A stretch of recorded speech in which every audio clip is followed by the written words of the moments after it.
Chapo, ABC's Matt Rivers, in Mexico City for us. Tonight, the Mexican city of Culiacan turning into a war zone after the capture of Ovidio Guzmán, a leader of the Sinaloa cartel and son of infamous drug lord Joaquin El Chapo Guzmán. Dozens of roadblocks were set up by armed men trying and failing to prevent Guzmán from being taken out of the city. Attacks even launched at the airport. Here, military members take cover as a Mexican Air Force plane taxis down the runway. At the same time, at least one bullet striking this Aeromexico commercial flight, civilians forced to hunker down, though none were injured. The attacks reminiscent of 2019, when Guzmán was briefly captured in Culiacan by the Mexican military. But cartel gunmen besieged the city, and Mexico's president ordered Guzmán released, a poignant reminder of the power wielded by criminal organizations in Mexico. But David, those kinds of attacks did not work this time, and Guzmán remains in custody tonight here in Mexico City. The United States has requested his extradition since 2019 on charges of trafficking fentanyl and other drugs. All of this comes just a few days before President Biden set to visit here to Mexico City on Monday. David? Matt Rivers tonight. Matt, thank you. So I can't help but to think that, you know, Mexico is doing this, but at the behest of the United States. Yes. And like I say, for political reasons. It's all political because because they about to get some money from the U.S. I guarantee you.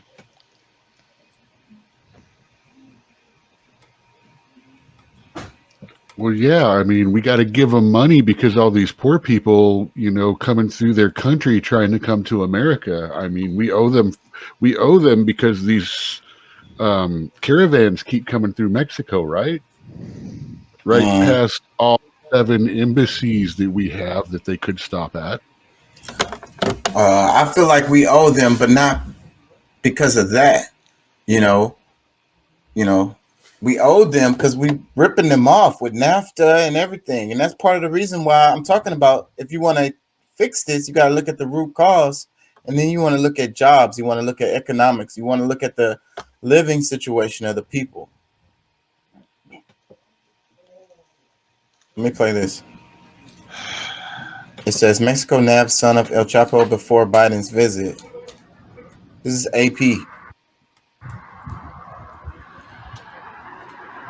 Mexican security forces captured Ovidio Guzmán, an alleged drug trafficker wanted by the United States, in a pre-dawn operation.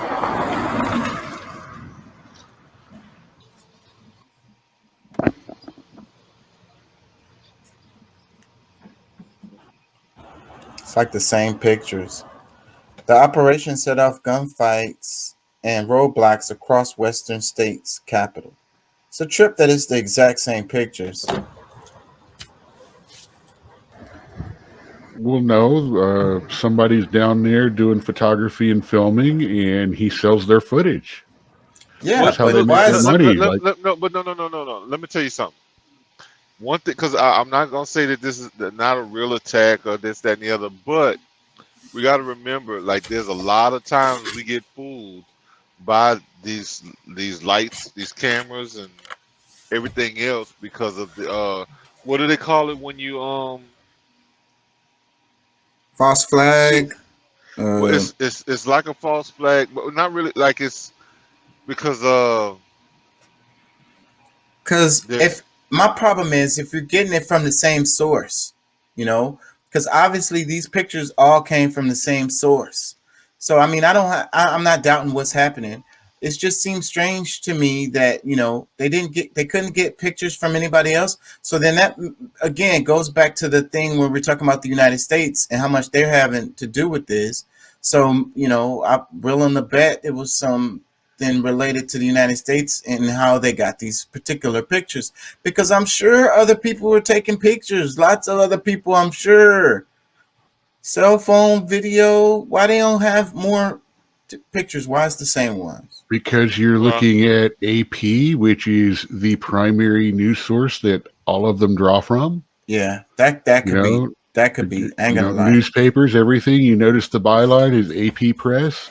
Yeah, that's what we're seeing. We're seeing AP Press's stuff, and It's a little different on some of the other ones, some like some angles and stuff, but still. But it shows how corporatized our That's like media is. Reuters. That's like Reuters. That's the other one. You'll I see get it. it. They'll have a different set of pictures, but all the ones that buy from them will be using those pictures. And I I know get y'all it. have heard of. I know y'all have heard of where they stage these horror looking like these fake horror scenes, like bad, like the what's the dude George Soros. He'll pay for a bunch of people to they hire people. The These terrorism videos and the the high cutting people's heads off and all that being or fake and shit. well It- yeah, or it can be that, or even just showing a caravan of people that's supposed to be you know move trying to get from one place to another, but they got on these brand new T-shirts and they see these like all the stuff that they don't walk for 40 150 miles, but I don't know, you could tell some of the stuff you could tell was just fake. So I'm just like, okay, now like I said, I can't definitively say that this is some bullshit, but if they're trying to prepare for because I really believe, I mean, and this is just me, my opinion is that the Mexican government is in cahoots with the cartel.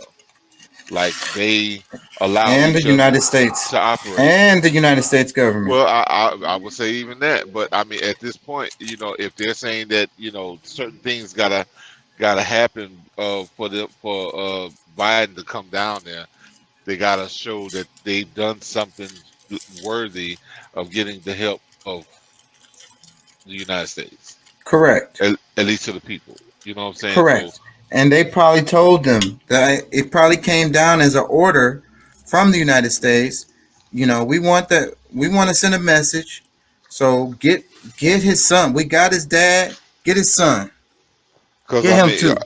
how do we know like this footage that we just saw is not old footage of him getting caught doing something, or because he looked like he was pretty willing, like okay, he turned he wherever they called him at, he was just like, all right, you got me, all right, it wasn't no big deal. But I don't know, bro. It just That's because I when you get to that level, you thinking you can beat the case or whatever. You could get killed there at that moment instead. So you don't want to get killed. I want to stay alive so I can fight the case and so forth and so on. That's how these guys are, and they're corporate ass dudes, like we saying anyways, fucking CEO types. So they're like, he thinking about this whole thing, and then like I can make a call, I can hit old buddy on the text or whatever. but see, but that's a part of the economy of Mexico. It's the Yeah, drug trade. absolutely. Absolutely.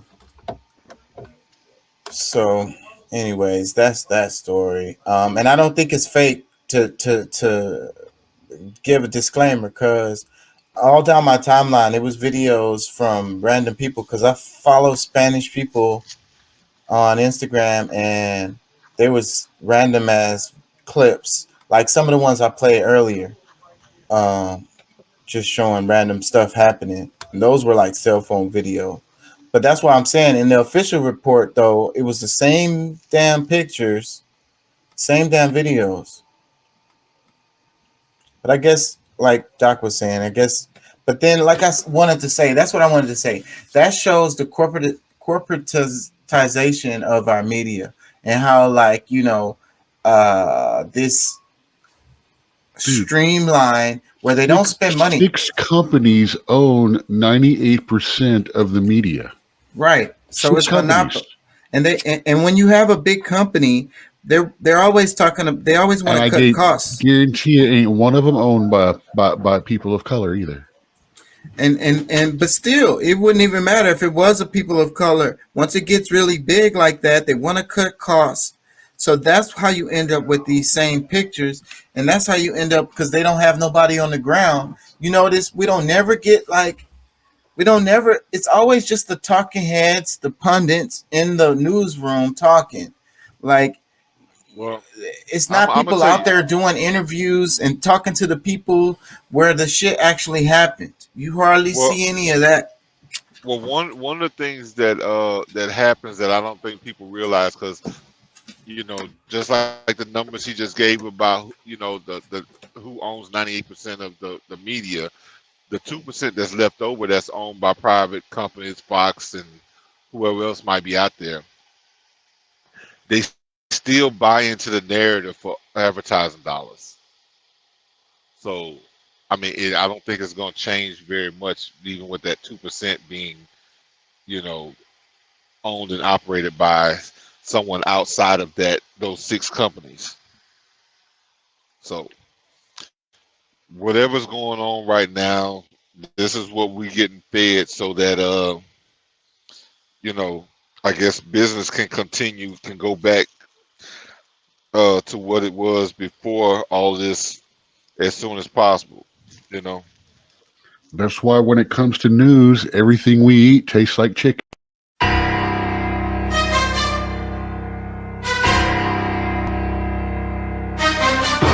'Cause that's all it is.